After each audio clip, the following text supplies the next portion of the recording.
Welcome to Disruption Dialogues Podcast Season 2. Listen to the influential leaders and trailblazers from around the world as they share invaluable insights to navigating the fifth industrial revolution. Hello and welcome to another Disruption Dialogue Season 2. I'm Sarwant Singh. I am President and Chief Commercial Officer of MarketsandMarkets. We are here with two very distinguished gentlemen, Adrian and Marc Garner from Schneider Electric. Those of you who do know Schneider Electric, it's a French multinational. It's a global leader when it comes to energy transition, and it combines both energy transition and digital as one of its key offerings. Adrian is the Senior Vice President of Europe and International Hub Power Products, and Marc Garner is the Senior Vice President of Secure Power Europe at Schneider Electric. So we're going to talk today about the power-hungry data centers and the impact of these power-hungry data centers on the future of energy transition, and how these can be more sustainable and environment-friendly in the future. So let me start by first asking my guests to quickly introduce themselves. Over to you first, Marc. Hello, everyone, and Sarwant, thank you very much for inviting us to this podcast. A pleasure to be here with you. My name's Marc Garner. I'm the Senior Vice President for the Secure Power Division in Schneider Electric. So Secure Power has responsibility for the products we bring to market for UPSs, for cooling infrastructure, rack systems, the white space that goes into a data center. We also have responsibility across the whole of the Schneider Electric portfolio for the go-to-market in data centers. And that's rolled out globally. My role is specifically across Europe and a few outliers across the region as well. Thank you, Marc. Ionut? So I'm Ionut Farcas. Likewise, Marc, I'm covering European continent in terms of geography. I'm in charge of power products. What is actually low voltage in electrical distribution industry, covering from breakers, bus bars, switchboards, and together with the team, we are taking care of the R&D of those products, commercial deployment of those products, and of course, marketing towards the European market. And in our organization, we are also delegated to take care about the programs and initiatives for panel builders, contractors, and design offices. Thank you, Ionut. Thank you, Marc. Let's start by me sharing a quick slide that my analyst team put together. As you can see on this slide, the team is suggesting that we're going to have an explosion in the data center market thanks to generative AI, and no wonder we've seen NVIDIA's results. We see 3x growth when it comes to the data center capacity. We see 5x growth when it comes to localization. And when it comes to energy consumption, we see about 700 terawatt hours being used on an average, which is almost more than double of what it is today. And the team is also suggesting that the future of data centers is what they call 4L, so localization. So we're going to build more data centers within our local markets, so data center sovereignty, as we call it. I think also the location is being talked about, and a very interesting picture here, as you can see on the slide. Could we have data centers because they consume so much energy and they need so much cooling done? Could we have them under subsea? There's also a trend the team talks about, the shift from enterprise-based data centers to more services-based, and the rise of the hyperscalers like the AWS and the Microsoft of the world. And the last one, which is really pertinent to our discussion, is that they're very lusty, they're very energy intensive. So maybe the first question for either of you or both of you is, do you agree with this trend here, as shown on this slide by the analysts?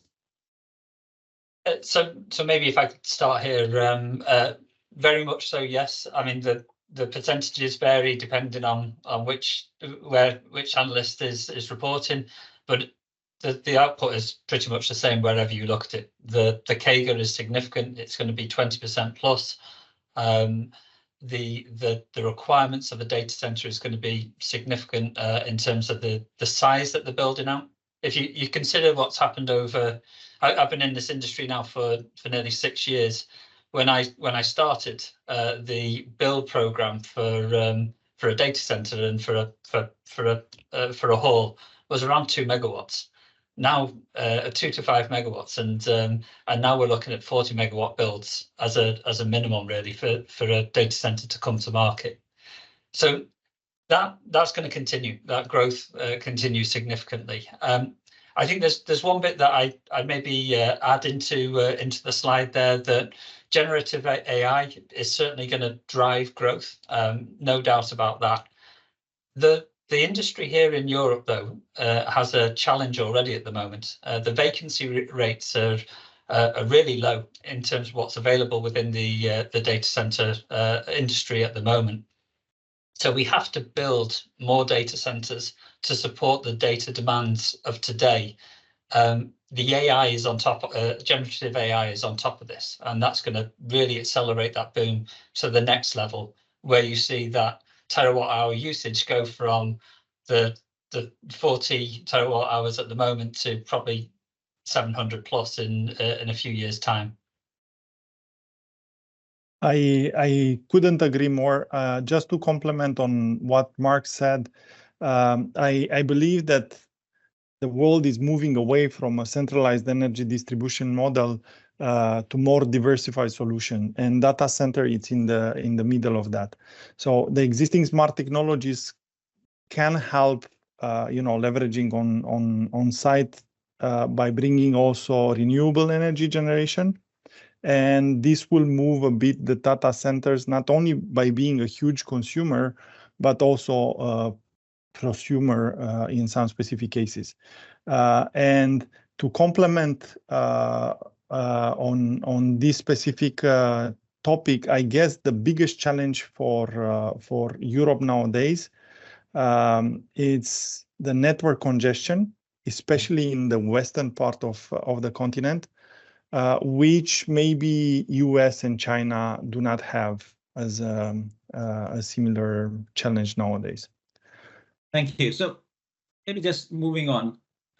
Well, the different numbers out there, but it's suggested that these data centers consume anywhere between 1.5% to 2% of total energy needs today. And the other day I was talking to an oil company, and they were saying energy demand is not going to go down, but with example, data centers, this is going to double in the future. So firstly, do you agree with this number? And what trend do you see in terms of power consumption and the use of renewables? So I think you briefly mentioned that the growing demand of artificial intelligence and cloud computing is putting pressure on data centers it comes with a higher demand, but also this will put pressure to improve the energy efficiency and reduce their emissions and having a more efficient way of operating. Paradoxically, if I connect it to the concern, in parallel in Europe, we had also a severe energy crisis. And this energy crisis helped accelerating not only energy efficiency initiatives, but also decarbonization, and shift a bit from the traditional way of planning where you are building the sites and how big do you make them. So I think we need to see this equation overall holistically, not from a consumption point of view and how big is the data center, but also where you place it and how to fulfill the energy demand coming from those data centers position. And there's a number of different factors that tie into that, those decision-making criteria that we think about today. I align completely with the numbers you shared there, Sarwant, in that it's around about 2% we think of EU electricity consumption is consumed by the data center industry. We expect that to grow, probably double within the next by the end of the decade. I think what's largely not understood at the moment is that this industry, we can't get away from it being a power-hungry industry.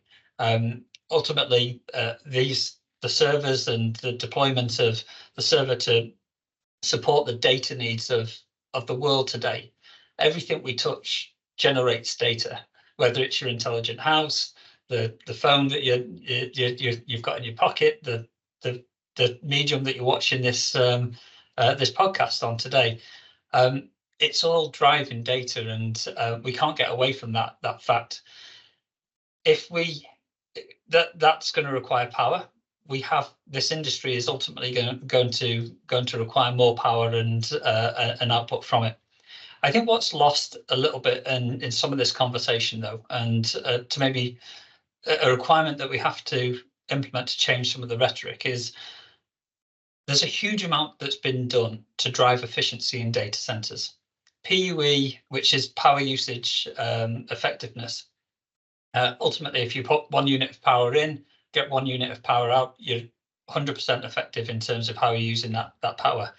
If you put 1 in or if you put 2 in and only get 1 out, then you're not effective at all. That's significantly improved over the last 5-10 years. It's gone down from what was over 2 to an average of around about 1.5. We see some data center operators operating at below 1.2 now, which is incredibly efficient. So there's a lot of investment that's gone into the data center industry and driving efficiency. The other aspect is, and it's this conversation around data. Data is an answer to be able to drive efficiency across all of our lives. So if you think about the grid that we have today and how we source power today, it's a fairly antiquated grid. You know, it's not digitalized, and there's a huge need to digitalize it going forward. Where we source power from tends to come from a power plant. In the future, it's going to come from multiple sources: your solar panel on your roof, the wind farm, maybe hydro, or hydrogen at some point down the line. We need an intelligent grid to be able to make that happen. And that's going to require data centers and data to be able to support that infrastructure. So the data center is actually part of the fix to this challenge that we have. And I think that's a conversation that's lost a lot of the time when we talk about the power hungry data center. I think it was put before. It is, and it always will be, but it's also part of the answer to the climate change crisis that we've got to address. Thank you, Mark, and thank you. I agree with you. They're power hungry. Do you think the regulators are looking at this market? Are you expecting any specific regulations in Europe and globally? Definitely. I guess in all the geographies, we see more and more focus towards energy efficiency, and the regulators are spending a lot of time to, work with the biggest consumption of energy to drive in the right direction, the regulation towards energy efficiency and decarbonization. According to European Commission, data centers need to become more energy efficient, reuse waste energy such as heat, and use more renewable energy sources to be carbon neutral by 2030.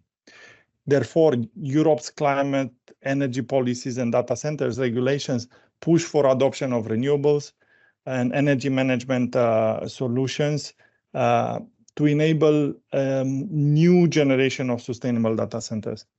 Just to mention a few of them, we have the Green Deal with the climate neutral by 2050 target, Renewable Energy Directive, and launch of the Climate Neutral Data Center Pact as well. That's good news. I normally complain the EU is over-regulating everything, but I think in this case, it's doing the right thing. Mark, any comments from you on this question? Yeah, I think regulation is going to drive improvement for sure. So the Energy Efficiency Directive is upon us now. Any data center operator with installed IT infrastructure of over 500 kilowatts will be required to report their energy performance data on an annual basis per site that they have. So this starts to change and puts more focus on reporting and driving efficiency. I think the end users, the people who are buying the space within data centers, are already driving this. The energy crisis and certainly the increase in energy prices really drove a focus around this and pushed operators to become more efficient and effective in their operations. And that's where Ionut mentioned the Climate Neutral Data Center Pact. This is a self-regulation in the industry. Over 100 operators now and suppliers sit within this this pact to be able to self-regulate, drive each other to improve around efficiency and carbon neutrality. Thank you, Mark. And maybe if I can just reflect on what you just said now, do you see the concept of self-governance within the data center industry? Can you help me explain what this is and what's the role they're playing in driving improvements?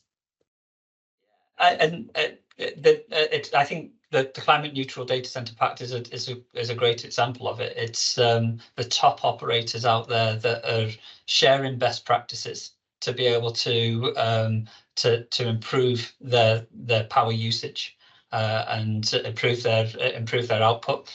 I think there is competition. The regulation piece comes a little bit as competition as well, that they're all vying for similar business, and they have to drive efficiency to be able to remain attractive for their customers. But more and more often, I'm seeing a huge amount of collaboration that sits in this space. Here's a best practice. Can we use it somewhere else? There's much more sharing when we go to the industry events, of which more and more are coming up now. We have companies like Hosting Island who are there to be able to coordinate these best practices.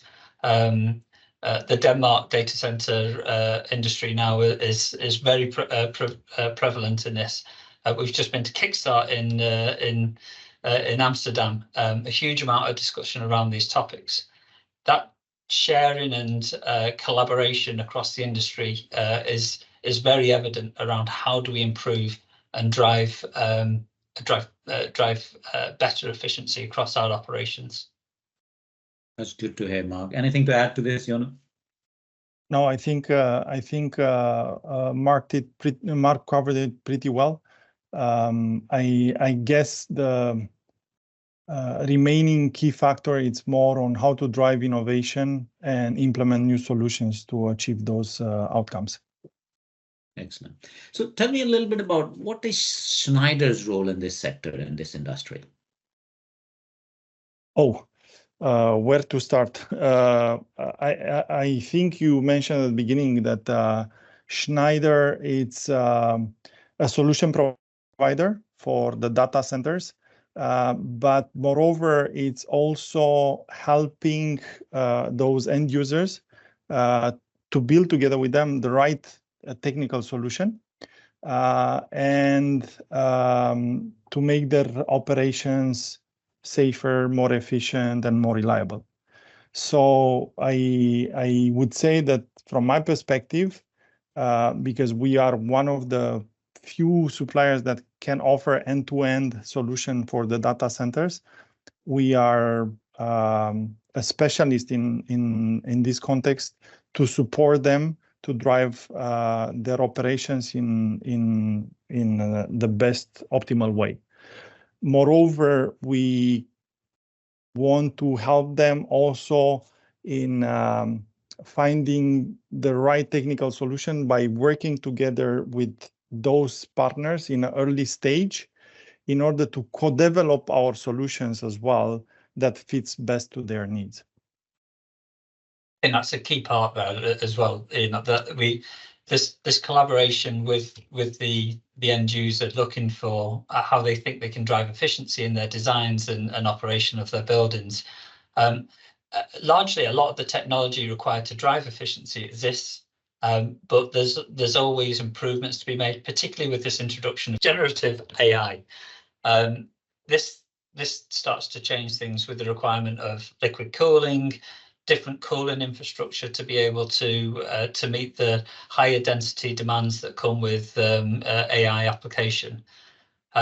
So that collaboration with the end user is a really key part of the role we play in the data center industry.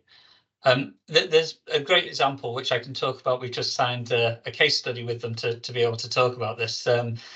Avon in the Nordics.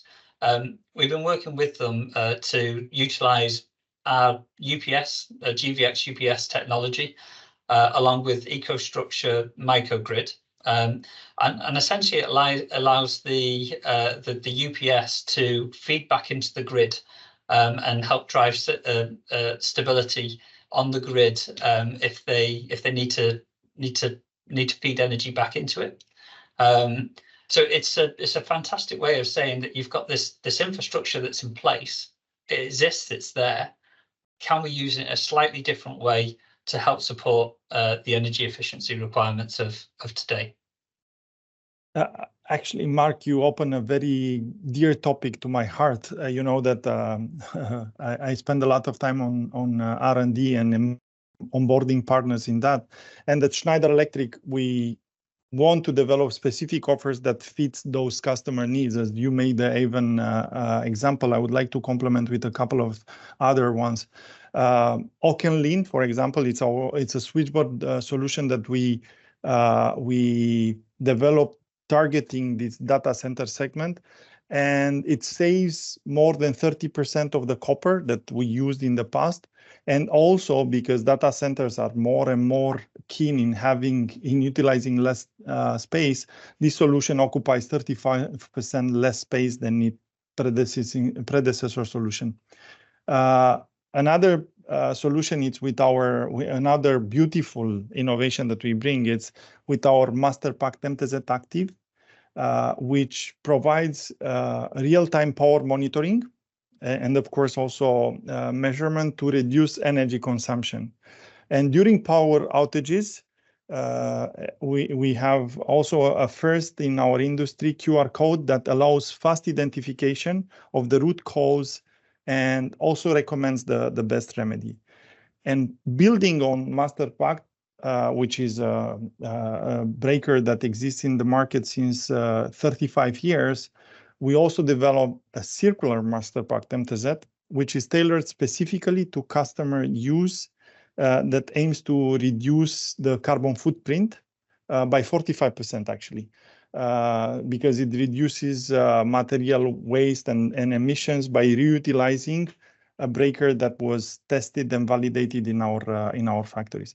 And everything that we are doing here, we are actually trying to do together with our network of partners. As I said initially in Schneider Electric, we also have an extended network of partners that ensures the go-to-market towards those end users.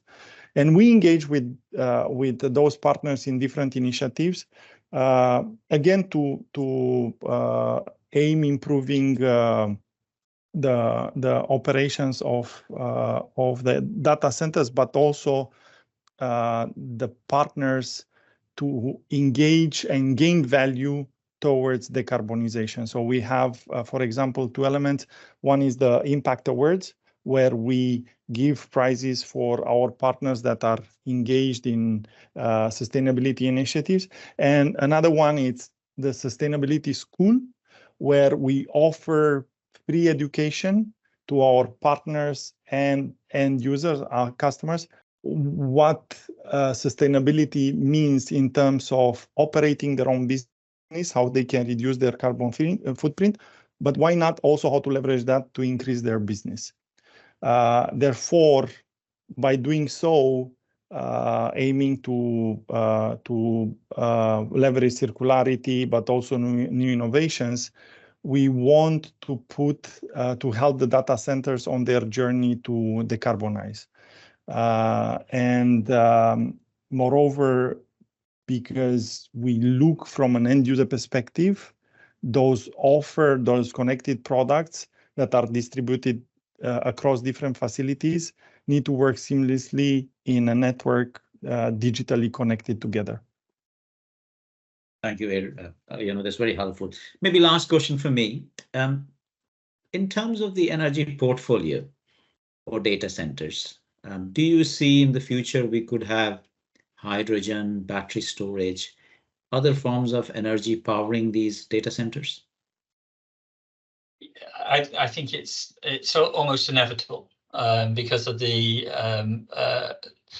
ability to generate power to support the growth that we see in the data center industry. We need to look at alternative sources, whether that's building out renewables and the technology we see today. Some of it may be where it's built. You have the picture of a data center undersea. Maybe that's an option, but certainly they'll move to colder climates where possible to be able to reduce cooling requirements and reduce the impact on power. But certainly I'd see new technologies coming in, whether it's hydrogen, certainly storage around battery storage will be a requirement in data centers, self-generation on site. We see the Amazon built a data center in Ireland recently and built 91 megawatts of wind farm to support it at the same time. And this will happen more commonplace, I think, going forward. I completely agree. I guess there is a huge potential for data center sector actually to accelerate the clean energy transition. Wherever you have energy production, storage, and consumption, at the end of the day, we speak about a microgrid, and the adoption of those specific microgrids can help also to shift to renewable energy sources. Then managing energy usage and demand is the other half of the solution, because where there is energy management software and connected solutions, the data center itself becomes a provider for the customers through their core activity action. Thank you, Ionut. Thank you very much. It was a very interesting discussion. I learned a lot today. So thank you again, Ionut and Marc, for such an interesting discussion. Thank you, everybody, for listening in. I was in conversation with two key gentlemen from Schneider Electric, Ionut Farcas and Marc Garner, and stay tuned for further interesting episodes on Disruption Dialogues. Thank you. Thanks for tuning in. If you want to know how you can navigate and thrive in this disruptive era, subscribe to Disruption Dialogues on your go-to podcast channels and stay tuned for more interesting episodes.